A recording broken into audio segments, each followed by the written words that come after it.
सनासाय गोविन्दाय नमो नमः।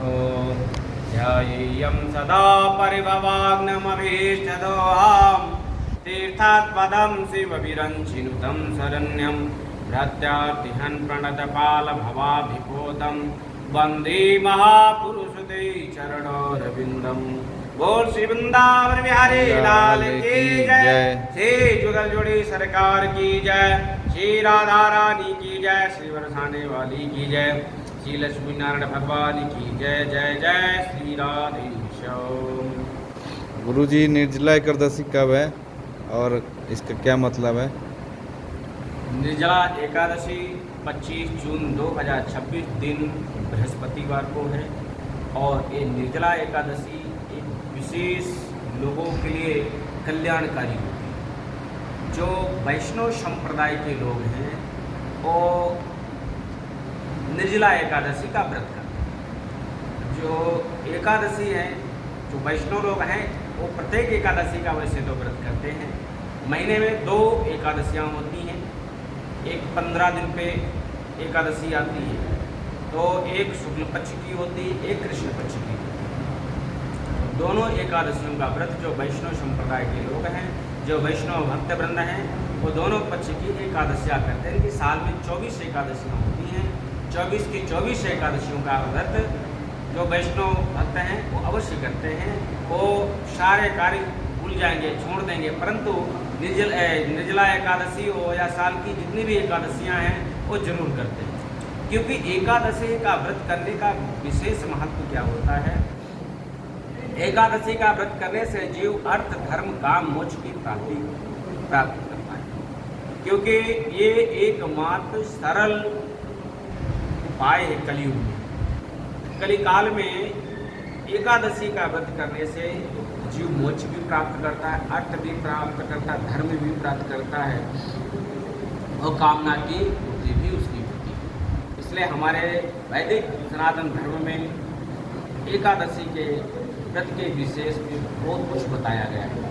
जो व्यक्ति एकादशी का व्रत करता है उसका दाम्पत्य जीवन में, इनकी गृहस्थ जीवन में नाना प्रकार की खुशियाँ आती हैं, धन समृद्धि का संचार होता है, घर में सुख शांति की स्थापना होती है और अंततोगत्वा मोक्ष की प्राप्ति होती है।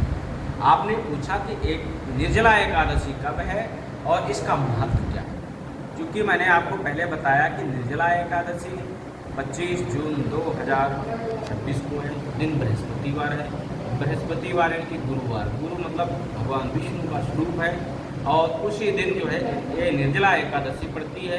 इस निर्जला एकादशी को बहुत सारे वैष्णव भक्त वृंद भीमसेनी एकादशी के नाम से जानते हैं।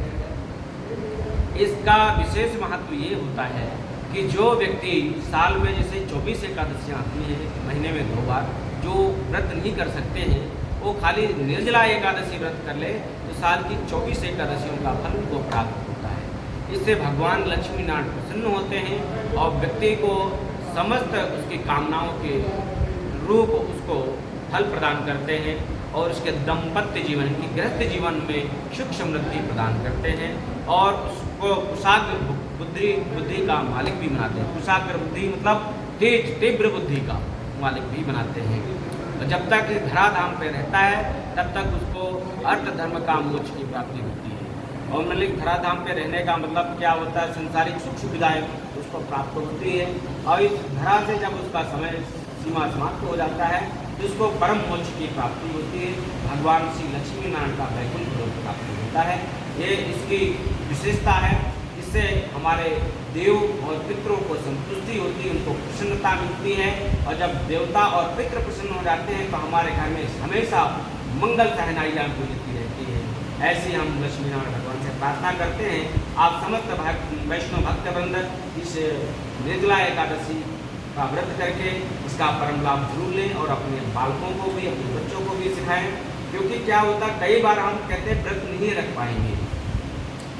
व्रत ना रख पाने का मतलब बहाना होता है। कल व्रत के नाम से क्या होता है, लोग फूल से पकौड़े और कहीं साबूदाना की खीर, कहीं को लेकर मतलब आम दिनों में इतना भोजन नहीं किया जाता है जो कि आजकल लोग व्रत रखते हैं, व्रत वाले दिन इतना फलाहार हो जाता है कि आम दिनों में इतना भोजन भी नहीं किया जाता है। तो फलाहार का मतलब यथाहारो फलाहारो कर्मशो समाहितो, थोड़ा हल्का सा भोजन करो।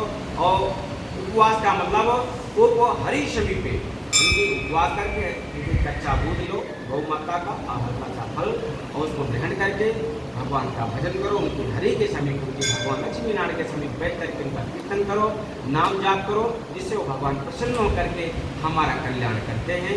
और कई बार ऐसा होता कहते हैं व्रत नहीं रख पाते हैं क्योंकि हम डायबिटिक हैं और हमारे से व्रत नहीं हो पाता है, भोजन की बिना नहीं रख पाते।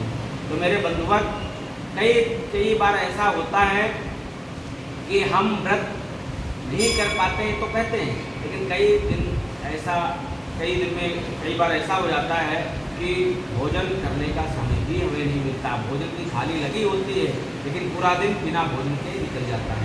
जब भगवान का नाम लेकर के आप उपवास रखोगे कि हे हरि, हे परमात्मा, हे ईश्वर, हम आपके नाम से आज का दिन उपवास रखेंगे और उपवास का जब संकल्प लेंगे तो भगवान हमारे अंदर समर्थ शक्ति दोनों ही भर देंगे।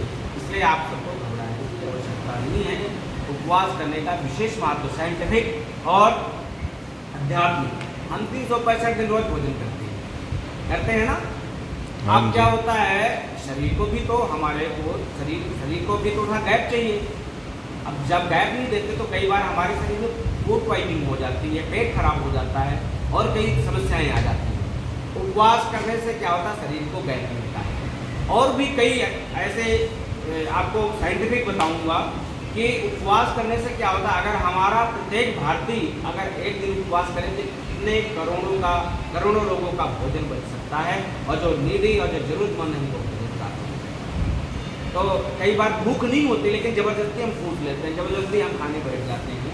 तो इसका मतलब साइंटिफिक भी है कि पेट को थोड़ा रेस्ट मिलेगा, अंतड़ियों को रेस्ट मिलेगा, जो हमारा भोजन पचाने का यंत्र है उसको भी रेस्ट मिलेगा। क्योंकि कई बार गाड़ी होती है, मशीन चलते चलते वो भी गर्म हो जाती है, वो भी बेचारी थक जाती है ना।